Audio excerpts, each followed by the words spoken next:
Hello, everybody who is subscribed to my newsletter on Italian Americans of New Haven. Here is one of the videos from my blog that's going to be starting off my new series on Wooster Square and redevelopment. And this is a scene from my novel, still in manuscript form. I'm shopping around for publishers, coming home, and my name is Gina Petrillo, in case you didn't know already. Before we start the reading, I want to give you an overview on the pros and cons of redevelopment. Now, in the 50s and 60s, urban renewal plans spread throughout the United States, and there was lots of federal money that earmarked millions of dollars for this exact purpose, as well as an effort to create interstate highway networks that it united the entire United States. Richard Lee, the mayor of New Haven, was one of the leading proponents of urban renewal, and he did eventually get a national reputation for his positions on urban renewal. I'm going to talk about his role targeting Wooster Square in a later post, but for now, let's just understand that he was part of this effort. Now, word of major plans for the redevelopment of the Wooster Square neighborhood circulated in the late 1950s, fueled in part by the New Haven Redevelopment Association's public hearings. Wooster Square denizens had different views regarding the promise of redevelopment, and that is what this discussion is about. So instead of creating a dull post where I describe the two views, I created a scene in my novel where my protagonist, Sally Petrillo, that's Salvatore, discusses his view with his best friend and former neighbor, Lenny Gentile.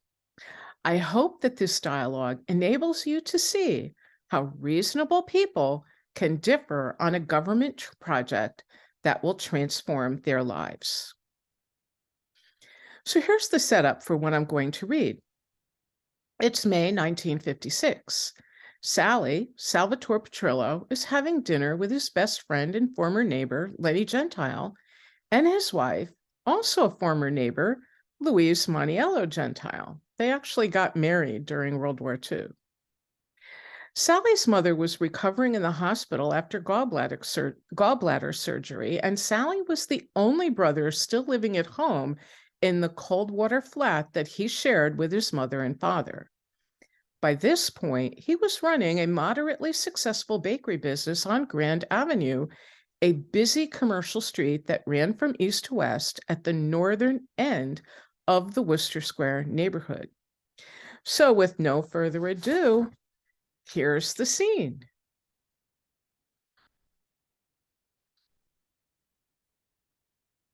Louise smiled. Bon appetit. And she passed the Parmesan cheese.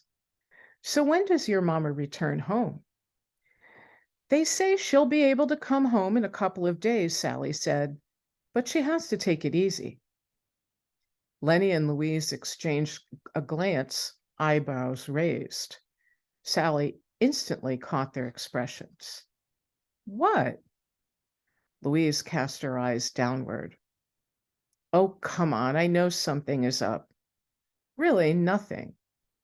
Lenny, I've known you for years. You can't kid a kidder. Now spill it. Oh, all right. Lenny forked the brajol into his mouth. Listen, he said between bites. Do you really want her going back to Green Street? What do you mean? That's our home. I know it's your home, but you have no hot water, no bathroom. Come on, we're all doing well now. There's no need to stay in such a place. You can get your own place, like ours. He swept his hand across the room.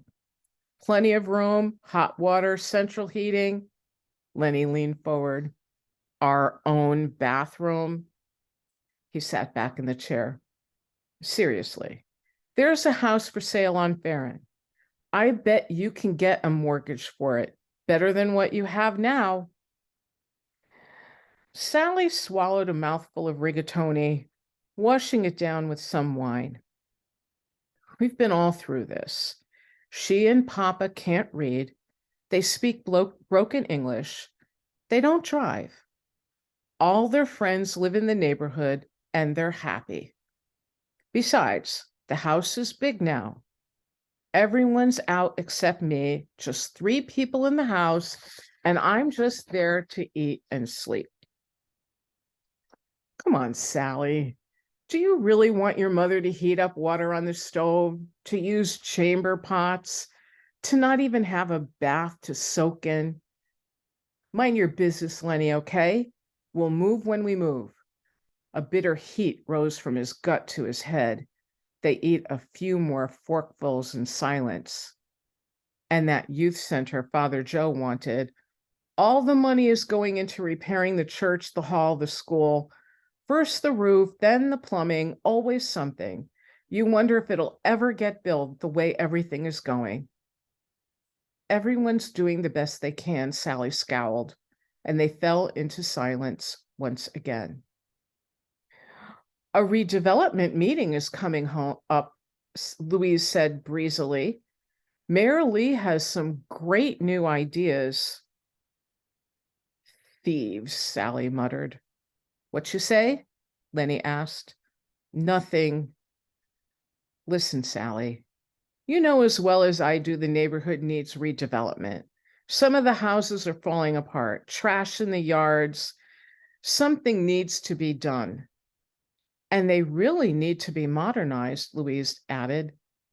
They're talking about having a proper bathroom in each house, updating the plumbing, the electrical. I've seen the drawings. Looks nice, especially what they plan for Court Street.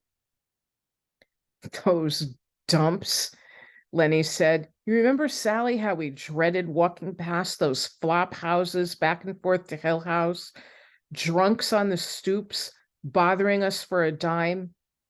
And now they're planning on turning it into a showpiece, a really nice section of town. Showpiece, Sally sneered. You realize that tons of people will lose their homes? True, Sally replied. True, Lenny replied. But come on, some of those places are atrocious. Look at the Consiglio house. Someone should just take a bulldozer and raze it. What are you talking about? Sally raised his voice. Yeah, it may not be the nicest place in the world, but that's their home. The Consiglios are good people. Nobody said they weren't, but they're old and the house has been neglected. All that junk in the yard, filthy bricks, shingles breaking loose from the roof, that old wood burning oven in the backyard, the broken down shed, a wreck.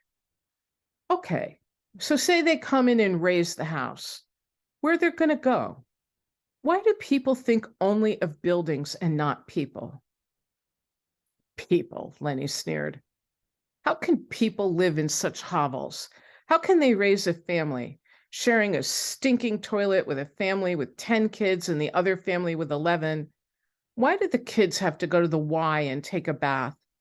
Why not bathe in their own tub? Who says kids have to have such things to be raised right? I didn't. You didn't, Sally said. Don't be a jamook, Sally. It's 1956. We have to modernize. So now I'm a jamook. Well, you're a stunad who forgot where you came from. Mon ami, a stunad, hey? You're the stunad who's stuck in the past. Oh no, down and dirty Southern Italian name calling. No worries, it's all good. Read the book to find out what happens next and send good thoughts my way that the publisher will accept my prospectus. So I hope you got the drift of the 2 different views about redevelopment. One, let's think about the people, and the other, let's think about the buildings. See you all next week, and thanks for listening.